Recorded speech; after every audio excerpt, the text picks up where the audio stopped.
ఖమ్మం దగ్గరలో మహబూబాబాద్‌లో జరిగిన ఈ స్టోరీ మచస్. మన యొక్క ఫాలోవర్ మనకి సెండ్ చేసాడు.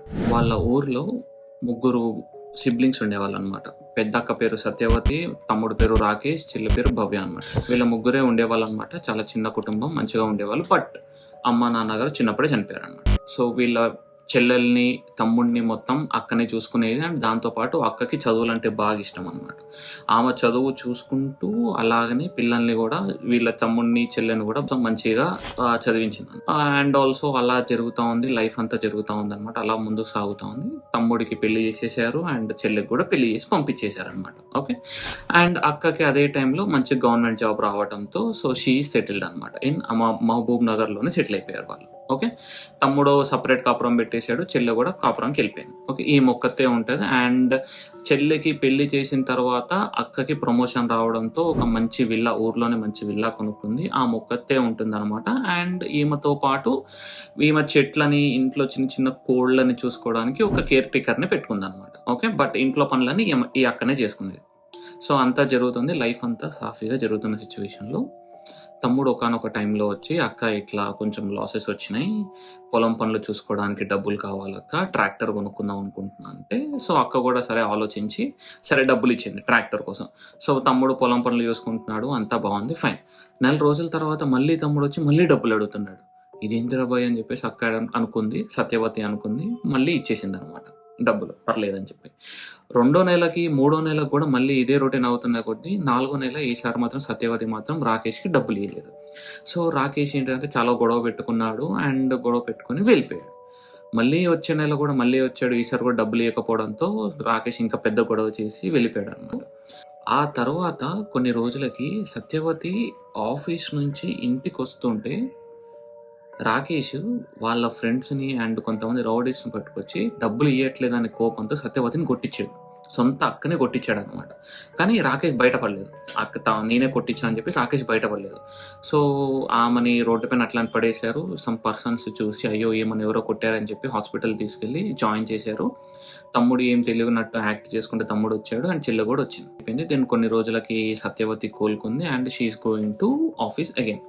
సో తమ్ముడు మళ్ళీ డబ్బులు అడగడం మొదలుపెట్టాడు. బట్ ఈసారి కొంచెం ఒకసారి డబ్బులు ఇచ్చింది. ఇంకా ఆ తర్వాత అక్కకి రెండో ప్రమోషన్ రావటంతో, సత్యవతికి రెండో ప్రమోషన్ రావటంతో ఇంట్లో చిన్న పార్టీ అరేంజ్ చేశారన్నమాట. చిన్న పార్టీ అరేంజ్ చేసుకునేసరికి ఎవరు రాలేదు, ఏం లేదు, నార్మల్. చుట్టుపక్కల వాళ్ళని పిలిచారు, తమ్ముడు వచ్చాడు, చెల్లి వచ్చింది, అంతా ఫైన్. సో పార్టీ అయిపోయింది, తమ్ముడు వెళ్ళిపోయాడు, చెల్లె వెళ్ళిపోయింది, మొత్తం పార్టీ ఎంజాయ్ అయిపోయింది అనమాట. సో నైట్ పూట లైట్స్ ఉన్నాయి, మొత్తం పడుకున్నారనమాట, ఎవ్రీథింగ్ కూల్ విల్లాలో.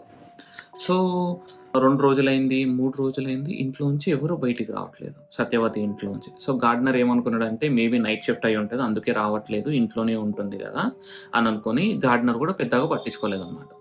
సో ఈ విల్లా పక్కన ఉన్న ఇంట్లోంచి క్రికెట్ ఆడుతుంటే ఒక పోరగాడు ఇట్లా బాల్ కొట్టేసరికి సత్యవతి ఇంట్లో పడ్డదనమాట. అంటే ఇంటి వెనకాల పడ్డది. సో ఇంటి వెనకాల పడేసరికి ఈ అబ్బాయి గోడ దూకి వచ్చి చూశాడనమాట. వచ్చి చూడంగానే ఇదేందబ్బా కిచెన్ తలుపు ఓపెన్ చేసి ఉంది అని ఇట్లా ఓపెన్ చేసి చూడంగానే ఓకే అక్కడి నుంచి లోపల ఒక దివాన్ కనిపిస్తూ ఉంటుంది అనమాట. అట్లా కిచెన్ తలుపు వెనకాల నుంచి కిచెన్ తలుపు ఇట్లా ఓపెన్ చేయగానే ఒక దివాన్ కనిపిస్తుంది. ఆ దివాన్ మీద సత్యవతి మీద కోడి ఉంది. ఆమె కన్ను పీకుతా ఉందన్నమాట కోడి. సత్యవతి చనిపోయి ఉంది. ఈ విషయం అబ్బాయి భయపడి, మస్తుగా భయపడి ఇంటి పక్కన వాళ్ళకి వాళ్ళ పేరెంట్స్ చెప్పంగానే పోలీసులందరినీ పిలిపించారు.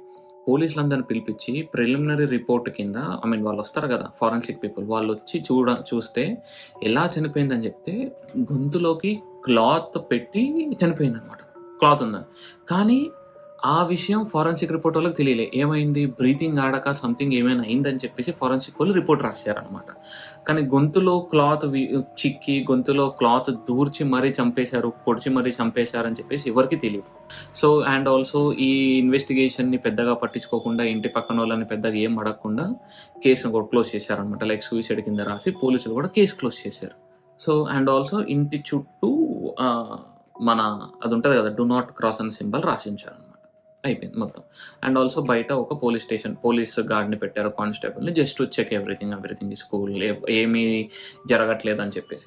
ఒక 4-5 రోజుల తర్వాత నైట్ పూట కరెక్ట్గా 9కి ఆ టైంలో ఇంట్లో సడన్గా లైట్లు వెలుగుతాయి అనమాట. ఇదేంటప్పా అని చెప్పి లైట్లు వెలుగుతున్నాయి అని కానిస్టేబుల్ చూసాడు. చూస్తే కనుక మెయిన్ ఆన్ చేసి ఉందన్నమాట. సో మెయిన్ ఏం చేశాడు, మెయిన్ బంద్ చేశాడు కానిస్టేబుల్. అయిపోయింది. నెక్స్ట్ డే మళ్ళీ కానిస్టేబుల్ ఉన్నాడు. ఈసారి కరెక్ట్గా అదే టైంలో మళ్ళీ మెయిన్ అనమాట, మళ్ళీ మెయిన్ ఆన్ అయింది, పవర్ అంతా వచ్చిందనమాట.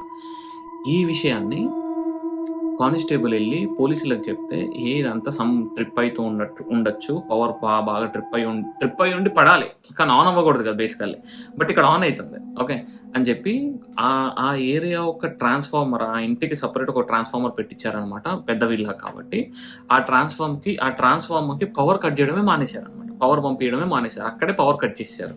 ఓకే, సో అయిపోయింది అంతా ఫైన్ కూల్. నెక్స్ట్ ఒక 2 days తర్వాత నైట్ పూట ఇంట్లోంచి మిక్సీ తిప్పుతున్న సౌండ్, గ్రైండర్ తిప్పిన సౌండ్, వాషింగ్ మిషన్ తిప్పుతున్న సౌండ్లు వస్తూ ఉన్నాయి. ఏం జరుగుతుంది రాబోయ్ అనుకుని ఊర్లో అంతా పుకార్ రావడం మొదలైందనమాట, సంథింగ్ ఏదో జరుగుతుంది ఇంట్లో అని చెప్పి. దెన్ ఎవరైతే ఈ అమ్మాయి యొక్క కేసుని హ్యాండిల్ చేస్తున్న ఒక కానిస్టేబుల్ నుంచి మొత్తం పీపుల్ ఎవరెవరైతే ఉంటారో వాళ్ళందరికీ ఏదో ఒక బ్యాడ్ థింగ్ జరుగుతూ ఉందన్నమాట.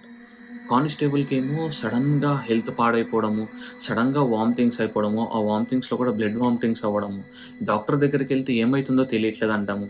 ఓకే, ఇంకొక పర్సన్కి, ఇంకొక ఎస్ఐకి ఏమో వాళ్ళ కూతురు కొడుకుకి వీళ్ళిద్దరికీ ఒకేసారి దెబ్బలు తగలడం, ఎప్పుడూ లేనిది ఆటోలో వెళ్తూ ఉండగా ఆటో రివర్స్ పడడం, ఇట్లా అన్నీ జరుగుతూ ఉన్నాయి అన్నమాట.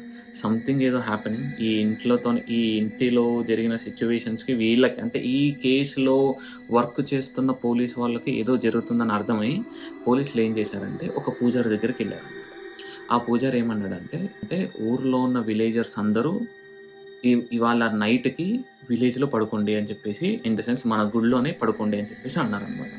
నైట్ పూట ఇన్సిడెంట్స్ జరుగుతున్నాయి కాబట్టి ఆ పూజారి గుడి చుట్టూ రక్ష వేస్తాడనమాట. ఓకే, మధ్యరాత్రి పూట ఒక స్వామికి, ఒక ముసలోడికి సుస్సు రావడం వల్ల వెళ్ళి వెళ్తా ఉంటే పక్కన వాళ్ళందరూ ఏం పోతావు అంటే, మరి ఇక్కడ లేదు నేను పోవాలని చెప్పేసి వెళ్ళాడు. వెళ్ళంగానే ఈ పర్సన్కి ఎవరో ఆవహించినట్టు ఈ చక్రం ఉంటుంది కదా, మన ప్రొటెక్షన్ ఇది ఉంటుంది కదా, ఈ రక్షణ ఇట్లా కొడుతున్నాడు అనమాట. ఎంత కొట్టినా పగలట్లే. వీళ్ళకేమో మెరుపులు, ఈ సౌండ్ ఎవడో కొడుతున్నాడు అన్న సౌండ్ వస్తుంది, కానీ ఎవరు కొడుతున్నారు ఏందని అర్థం కావట్లేదు. ఆ లెవెల్లో సౌండ్స్ వస్తున్నాయి. దెన్ పోలీస్ ఆఫీసరు దగ్గరికి వెళ్ళంగానే, ఆ ముసలోడి దగ్గరికి వెళ్ళంగానే ఈ ముసలోడి రూపంలో ఉన్న దెయ్యం ముఖం మార్చి భయంకరంగా చూస్తూ ఇదన్నీ చూస్తుంది అనమాట. పోలీస్ ఆయన అడుగుతాడు అనమాట, ఏంటిది, ఏం సంగతి ఏంటంటే, నేను ఈ విలేజ్కి ఏమి ప్రాబ్లం చేయలేదు, నేను ఎవరికి ఏం తప్పు చేయలేదు, అయినా నన్ను చంపేశారు అని చెప్పి కోపంగా అరుస్తూ ఆ ముసలోని అక్కడే పడేసి ఈమె వెళ్ళిపోయింది అనమాట. ఓకే, ఏదో గాల్లో ఇట్లా వెళ్ళిపోతున్నట్టు పోలీసుడు కనిపించింది. దెన్ పోలీసుడు అప్పుడు ఇన్వెస్టిగేషన్ని క్లియర్గా చూసి, ఆ ఇన్వెస్టిగేషన్ ప్రకారంగా తెలిసింది ఏంటంటే సత్యవతిని రాకేష్, భవ్య ఇద్దరు కలిసి చంపేశారనమాట.